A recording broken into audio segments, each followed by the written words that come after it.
Welcome back as we continue working on the formation phase of the confirmation program at Zion-Immanuel Lutheran churches. Now working through the 10 commandments and focusing today especially on the fifth commandment. So what is the fifth commandment? You shall not murder.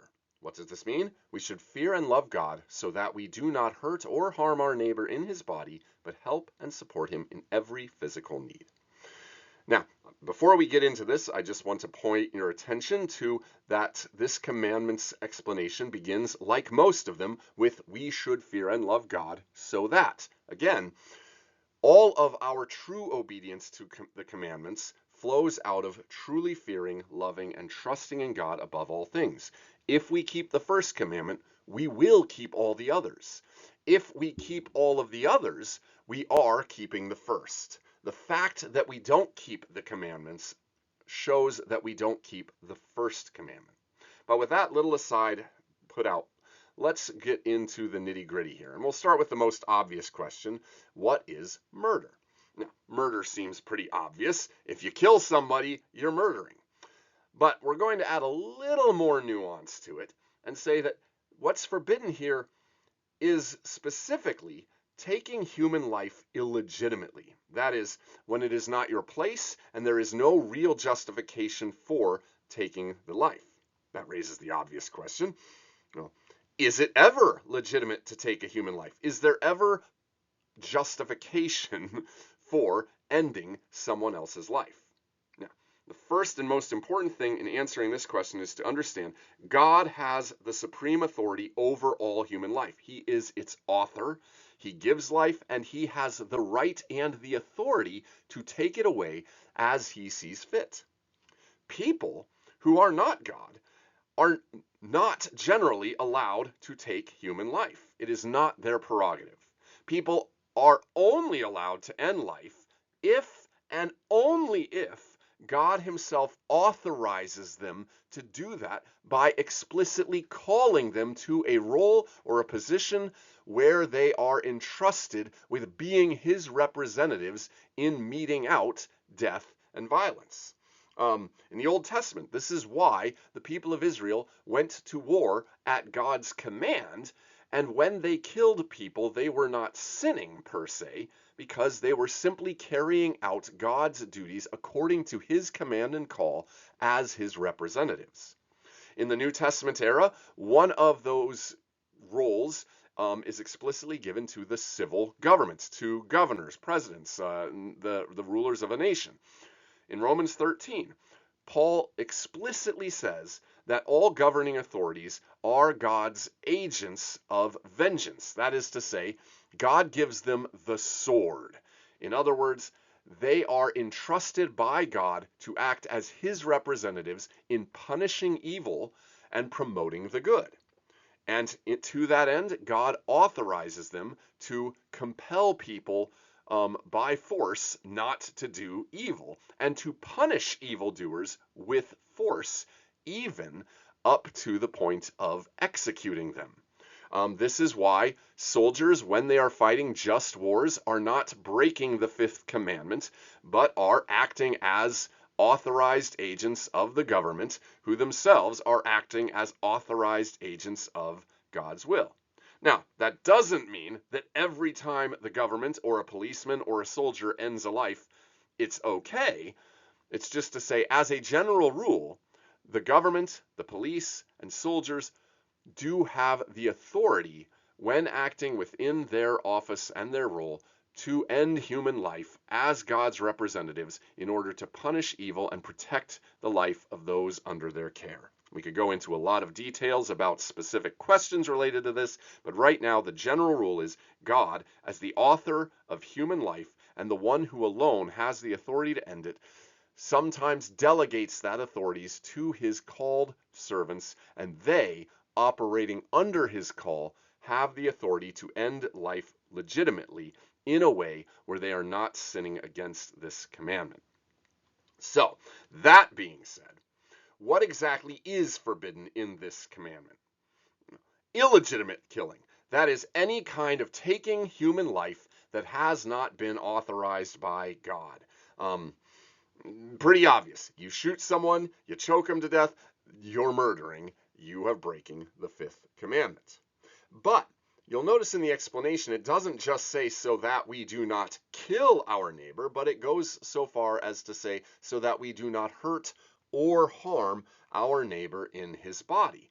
In other words, it's not just the act of ending a life that's forbidden, it is also the act of hurting or harming our neighbor's physical well-being.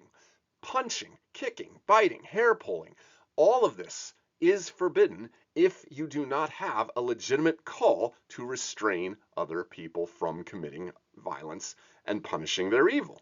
But it even goes further than that. Jesus, in the Sermon on the Mount in Matthew 5, says, "You have heard that it was said of old that you shall not murder."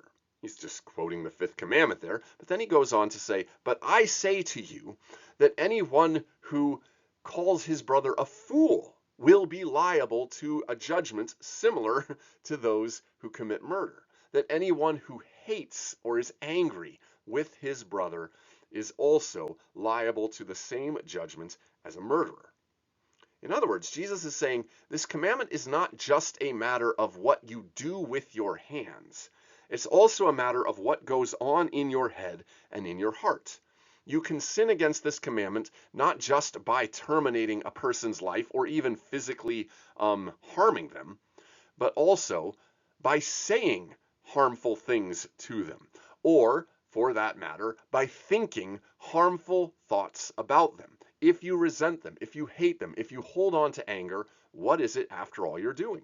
You are disregarding the value of their lives as people made by God.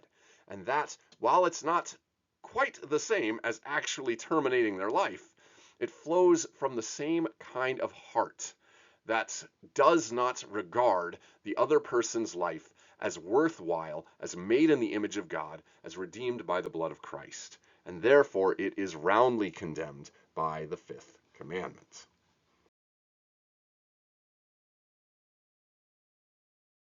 Because there's a lot of confusion about issues that touch on the fifth commandment in our own day and age, it's also worth asking the question, what are some issues that count as murder? Now, suicide, that is, killing yourself, is a clear violation of the fifth commandment. If I am forbidden from killing my neighbor who has been made in the image of God, who God loves and has regard for, and who Christ shed his blood for, so also I am not allowed to kill myself, who has been made in the image of God, who Christ died for, and who God regards and wants to redeem. But by the same token, if I'm not to hurt or harm my neighbor in his body, so likewise I am not to hurt or harm myself in my body.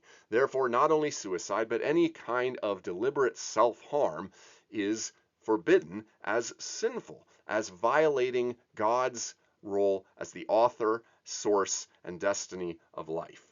One issue that's extremely contentious in our day and age is the issue of abortion. That is, of terminating a human being who is developing in the womb of their mother.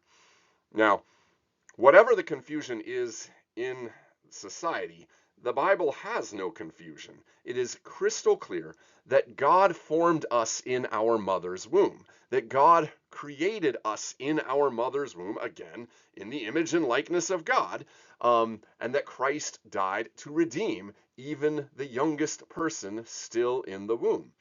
There is simply not really any reasonable way to debate this.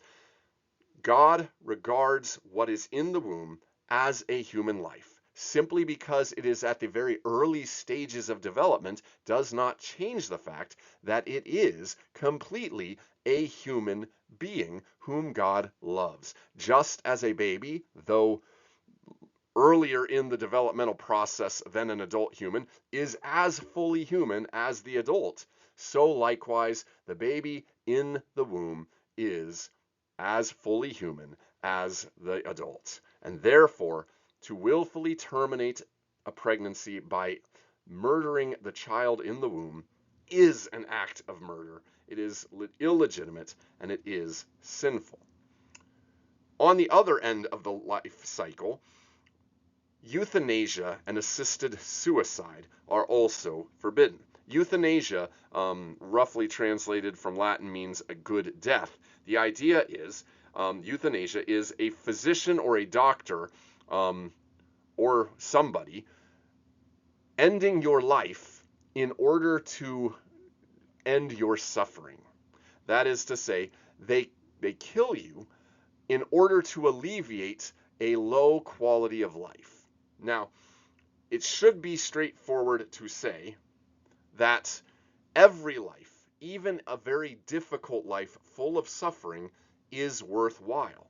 The scriptures are full of allusions to how the Christian should expect to bear the cross throughout this life. That is to say, to suffer huge amounts of pain and rejection and degradation. And yet, in every time it invokes that suffering will come, it affirms the value of the life that bears up under the suffering as a life that holds on to the hope that God will redeem and resurrect the body, not in a way that therefore we should terminate our life to hurry ourselves along, but that we continue to live even in that relatively low quality of life until the day that the Lord sees fit to call us out of this life. Any attempt to interrupt suffering by ending life is a violation of God's control over life and therefore an act of murder and a sin against the fifth commandment. All right, with those violations of the law, let's shift gears to talk about what God commands in the fifth commandment, what he expects us to do. Well, as it says, we should help and support our neighbor in every physical need. In other words, we should do whatever is in our means to protect and to care for the lives of others. That means that if we see somebody who is hungry, as Jesus says, give them something to eat. If you see somebody who is thirsty and you have the capacity and the ability and the means to do it, give them something to drink. Take care of the people around you. Don't just not hurt them, but actively work as much as you can while fulfilling all the other obligations you have in life to enrich their lives, to protect them from sickness, from harm, from danger, and to make sure that they are able to live as healthy as they possibly can. This is a positive duty. We do not sit back and watch people suffer and simply say, well, I'm not doing anything to hurt them. No, we ask ourselves, what can we do to help them? Because again, at the center and heart of this commandment is God's gift of life as something that is precious to him and therefore should be regarded as precious to us. That's all for now. We'll see you next time.